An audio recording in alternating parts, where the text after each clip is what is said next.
Het Evangeelje van Jezus Kristus zat Mattéus dat beskreaun had. Haadstik 26. Doet Jezus al die uitspraken dien hier, zei er tegen zijn leerlingen, je moet weten dat het oordemoon peaske wezen zal. Dan wordt de meesterzoon oorleveren om krusiging te worden. Op dat stuit kwamen de hege priesters en de artsen van het volk bijeenwaar in het paleis van de hege priester die Caiaphas hield. Mijnwaar namen ze het besluit om Jezus te moek op te pakken en te fermoardzjen. Maar, zeiden ze, net op het feest, er moet geen opschoor van komen onder het volk. Doet Jezus in Betánië weer, in het huis van Simon de Melaatske, kwam er een vrouw met een albasteren flesse dure nardesbalsem. Wilst er daar aanziet, geeft ze hem die oer de holle. Doet de leerlingen dat zeggen, zeiden ze tegen waar, wat jouwt nou zo'n wijsmieterij, dat God hier om eens duur verkocht worden kennen en het yield aan een eermenjoen. Dat ontkwam Jezus net en hij zei tegen haar, waarom vallen je me oer wat die vrouw dacht? Ze had mij om eens een deugd dien. Eermen hebben je me altieten bij je me, maar mij net altieten. Ja, had sam mijn lichaam al balsemen voor mijn begraffenis. Ja, ik zeg je me, overal werd op een wraad het bliedboos gebracht wordt, daar zal ik, om haar te bedenken, verteld worden wat ja dien had. Toen ging een van de 12, Judas Iskariot heet naar de hege priester sta en zei, wat wolle je me mee aan als ik hem je me in handen spilje? Ze zeiden hem 30 zilverstukken ta. Zo'n dat moment zag er uit naar een gelegenheid om hem oor te leveren. Op de eerste dag van het feest van het onzware breed kwamen de leerlingen bij Jezus en zeiden, waar wilde jou dat we het peaskemiel reemeidje? Hij zei, ga de stad in, naar die en zestjen hem, de master liet zeggen, het is mijn tijd hast. Bij jou wil ik het peaskemiel houden met mijn leerlingen. De leerlingen dienen, zat Jezus het haar jitten hier en maken het peaskemiel rij. De jong ziet er mij de 12 aan. Onder eten zei er, ja, ik zeg je me, een van je zal mij verriede. Dat maakte haar een tegen mismoedig en elk voor oor vregen hem, ik dochs net, heer. Hij antwoordde, die mij de haan in een skoetel diept had, zal mij verriede. De meesterzoon komt wel aan zijn eind, liek als oer hem beskreaun stiert, maar weet die man troch wat hij verred wordt. Het hier beter voor hem west als er nooit binnen wie, die man. Judas, die hem verriede woer, nam het woord en vrege, ik ben het dochs net, master. Hij zei tegen hem, daar zijst het. Onder eten nam Jezus breed, tanke, breek het in stukken en joeg het aan de leerlingen met de woorden, neem en eet, dit is mijn lichaam.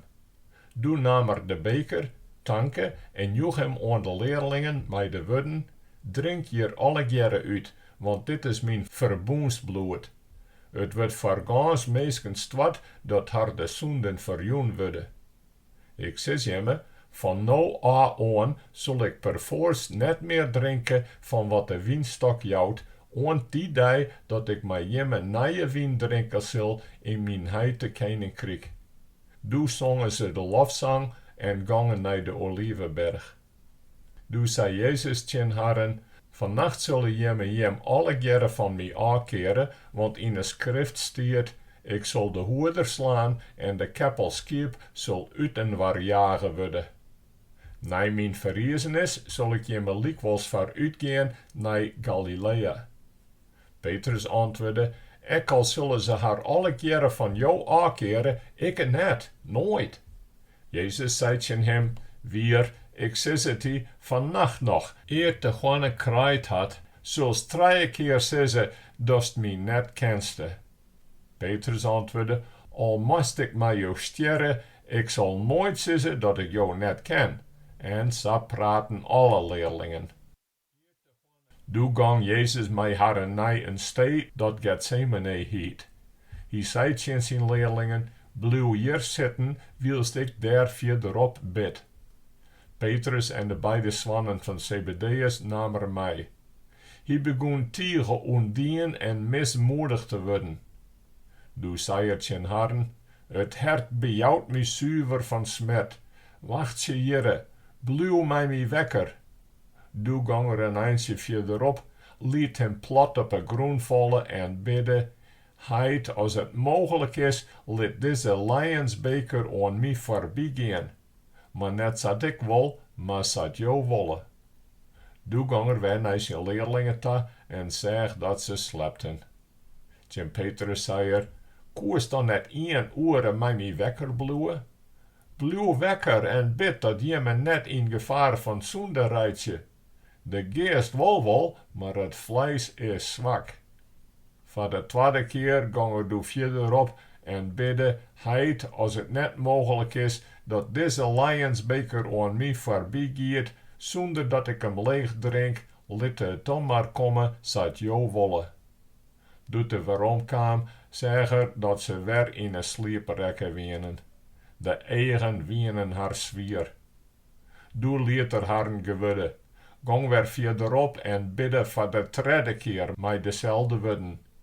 Daarna ging er weer naar zijn leerlingen toe en zei, nog altijd maar sliepen en uitresten. Denk erom, de uren is nij aan, dat de meesten aan zonders uur leveren wordt.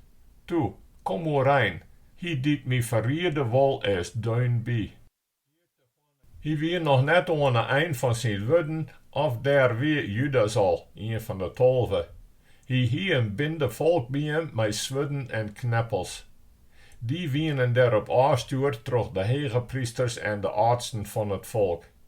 De verrieder hier mij haren dit teken aanpraat, dit ik een tuut jou, die is het, pak hem. Voort en dadelijk roende op Jezus sta en zei, goe joen, master, doe joeger hem een tuut. Jezus zei tegen hem, vreun, doch maar wat dwaans zoest. Toen kwamen ze op hem ta, sloegen de handen aan hem en lieten hem net weer los. Maar een die bij Jezus weer, taaste naar zijn zwart, lutste het en houwde op een feind van de hege priester in. Hij sloeg hem een eer aan. Toen zei Jezus tegen hem, doch dat zwart weer op zijn plak, want die dat zwart broeken, zullen troch het zwart omkomen. Of tochste, dat ik mijn heid net om help vrege koe. Zou die mij net op slag meer als 12 legioenen ynstelling kennen. Maar hoe moet het dan de schriften uitkomen die zeggen dat het zo moet? Toen zei Jezus tegen de bende, moesten je hem om mij te pakken te krijgen daar nou op uitgaan, als ging het om een rover, met zwudden en kneppels? Maar doet ik die aan die in het tempel ziet en onderjocht joeg, hebben je me mij net oppakt. Maar alles is zo roen dat de schriften van de profeten uitkomen konden. Toen lieten de leerlingen hem alle jaren in de steek en naaiden uit. De mannen die Jezus oppakt hielden, brachten hem naar het huis van de hege priester Caiaphas, dat de wetgeleerden en de artsen bijeen waren. Petrus volgde hem van vieren, oant in het voorhof van de hege priester zijn paleis. Daar ging er bij het dienstvolk zitten om te zien hoe het aanrennen zou. De hege priester en de hele Rie bezochten valse getuigenissen tegen Jezus los te krijgen om hem deertje te kennen. Maar dat slagge haar net, hoewel er ettelijke valse getuigen opkwamen. Op het laatst kwamen er likwijls 2 die zeiden, die man had beweerd dat er Gods tempel aanbreken en in 3 dagen weer opbouwen kon. Toen kwam de hege priester doorheen en zei tegen Jezus, hebben jou niet te zeggen op wat deze meisken tegen jou inbrengen? Jezus hoorde hem likwijls stil. Toen zei de hege priester tegen hem, ik bezwaar jou bij de levende God, sis het dus binnen jou de Christus, de Zoon van God? Jezus antwoordde, zat jou sissen, en ik sis hem daarbij, Van nou aan zullen hem de menszoon zitten zien rechts van de Almachtige en komen zien op de wolken van de hemel. Dus kwodde de hegepriester zijn klein stikken en zei, hij had God belasteren, wat moeten we nog maar meer getuigen? Jimme hebben de godslastering zelfs jet. Wat denkt jimme? Ja, antwoorden, de is schuldig.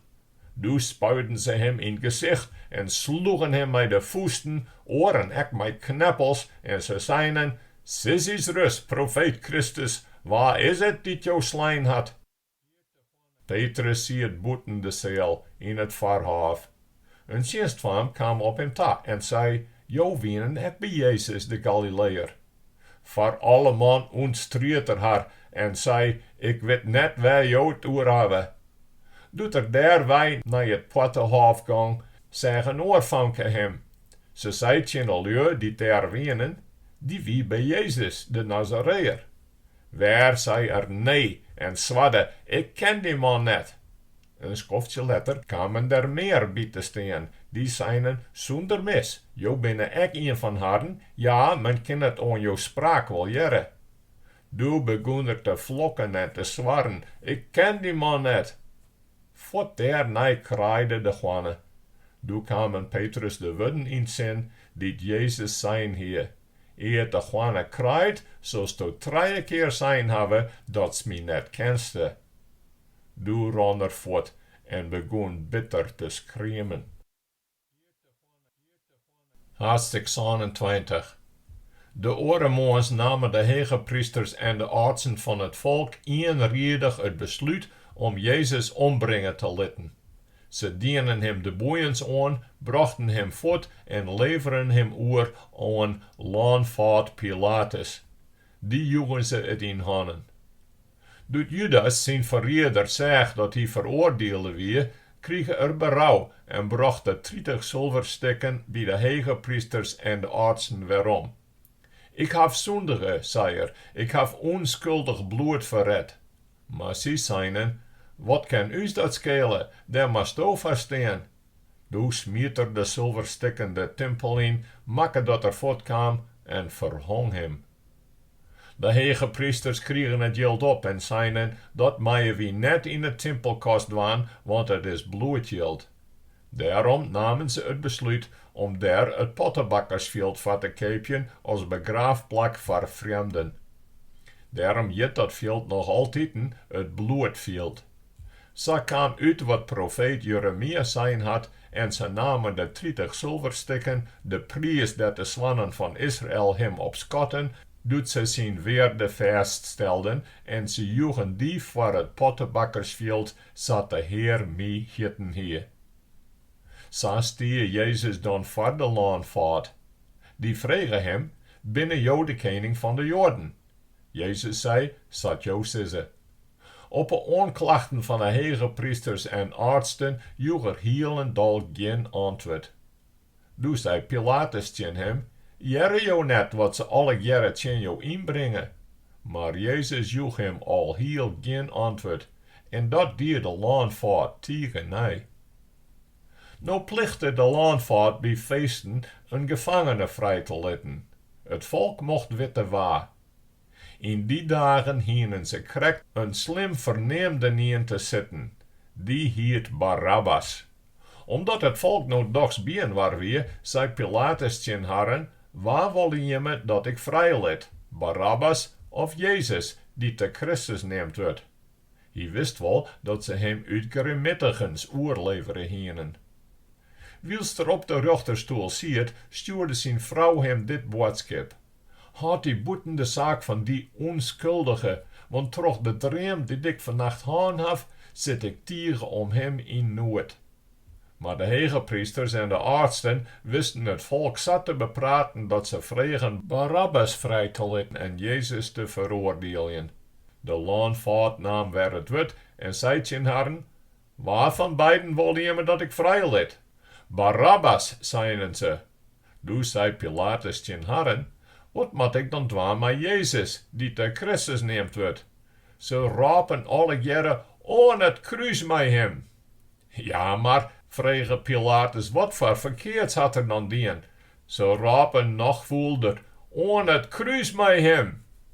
Doet Pilatus zegt dat er geen stap verder kwam en dat er nog opschoor van komen zou, liet de wetter brengen, wask de handen, dat alle mannen het zeg en zei, ik had mijn handen skin van zijn bloed, daar moet je me verstaan. Al het volk raap hem ta, let zijn bloed oor us en us ben komen. Doe dier haar zin en liet Barabbas vrij. Maar Jezus liet er gieselje en leven er oer om kruisige te worden. Toen namen de soldaten van de landvaart Jezus mee naar het haardgebouw. De hele ploeg hellen ze daarbij waar om hem heen.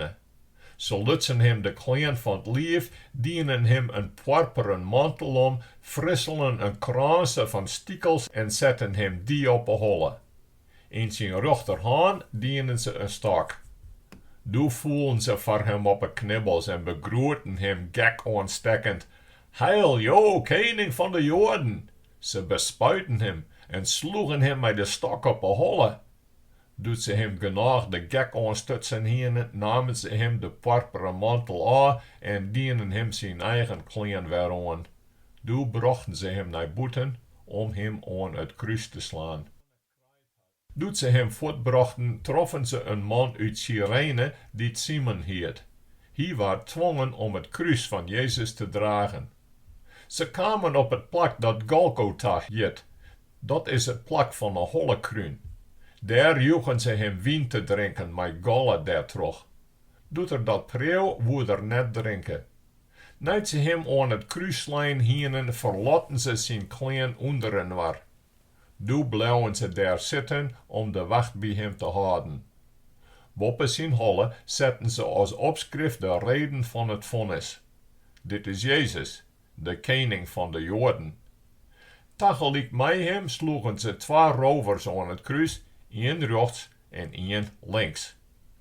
Die voorbij kwamen, hunden hem, ze skothollen en zeiden, do die de tempel afbreken zoest en in 3 dagen weer opbouwen. Red die zelfs nou, kom van het kruis af, als de zoon van God biste. Krijgt gelijkens dienen de hege priesters, de wetgeleerden en de artsen. Ze laken hem meien waar uit en zeiden, oren had te redden, hemzelfs redden kan er net.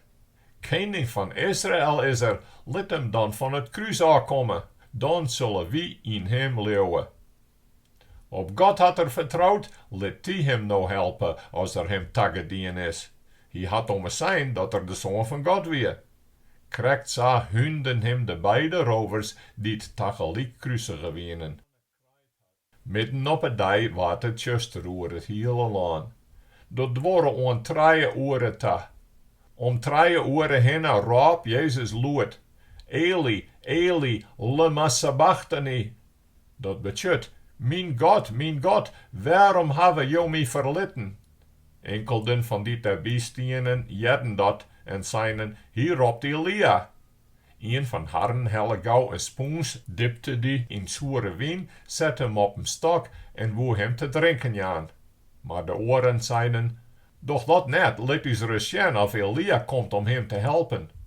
Maar Jezus joeg nog eens een luide schreeuw en stoor. En sjoch, dus kwodde het varkleed van de tempel met 2, van boven naar onderen. De groen skodde, de rotsen spjalten, de graven gongen iepen en van de fromme meisken die het verstoon wienen, waard een gruttal wekker uit haar deersliep. Die binnen na zijn verriezening uit het grêf komen en de heilige stad ingeen. Manig een had haar zoen. Doet de officier en die mij hem bij Jezus wacht hadden, de skok vernamen en alles wat hem verder aanspielen, waren ze tiege kjel en zeiden, zonder mis, die man wie een zoon van God. Der wienen ek gaastvrouwje bij. Van 4 stienen ze daarna te zien. Het wie een vrouwje die Jezus volgen wienen uit Galilea wij en voor hem zwargen. Onder haren wienen Maria van Magdala, Maria de mem van Jacobus en Jozef en de mem van de zwannen van Zebedeus. Doet het joen worden weer, kwam er een rijke man uit Arimathea die Jozef heet. Hij jerde ek bij de leerlingen van Jezus. Die gang naar Pilatus sta en vregen om het lichaam van Jezus. Pilatus joeg bevel om het hem te jaan. Jozef kreeg het lichaam, bewollen het in skin linnen en lei het toe in zijn eigen nije grêf dat er in een rots uithouden litten hier. Voor de ingang van het grêf rollen er een grauwe steen. Doe gang er voort. Maria van Magdala en de andere Maria wienen daarbij. Ze zitten voor het grêf oer.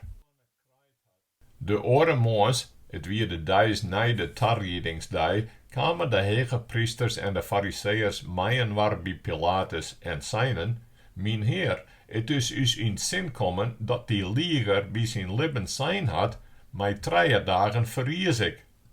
Jou dus wader een betrouwbare wacht bij het graf te zetten aan de 3e dag ta. Zijn leerlingen moeten er net bij komen kennen en hem daar te moek wijhelje om dan tegen het volk te zeggen, hij is uit de deur verriest. Zijn laatste fabel zou nog slimmer wezen als de eerste. Pilatus zei zijn haren, die wacht krijg je hem, meid je de zaak zo veilig als je hem kennen. Ze gongen daarheen en beveiligen het graf troch de steen te verzegelen en een wacht uit te zetten.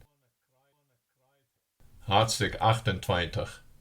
Na de Sabbat doet de eerste dag van de week aanbreek, gongen Maria van Magdala en de andere Maria daarop uit om bij het graf te staan. In ihnen begon de groen slim te skotjen en een engel kwam uit de hemeldel bij het graf, rolde de steen voor de ingang wij en ging daarop zitten. Hij zag eruit als de weerlucht en zijn kleren wienen wit als sneeuw. De wachters waren zo kjel dat ze skodden de roer en ze waren zo wit als een derde. Maar de engel nam het woord en zei tegen de vrouwje, Jimme moet net bang wezen. Ik weet dat jimme om Jezus ziekje die kruisig is. Die is je net, want die is verriest, liek als er zijn had. Kom, zoek het plak maar eens dat er lijn had. Geen maar gauw weerom en zist tegen de leerlingen, hij is verriest en giet jimme vooruit naar Galilea. Daar zullen jimme hem zien. Dat hie ik jem te sissen.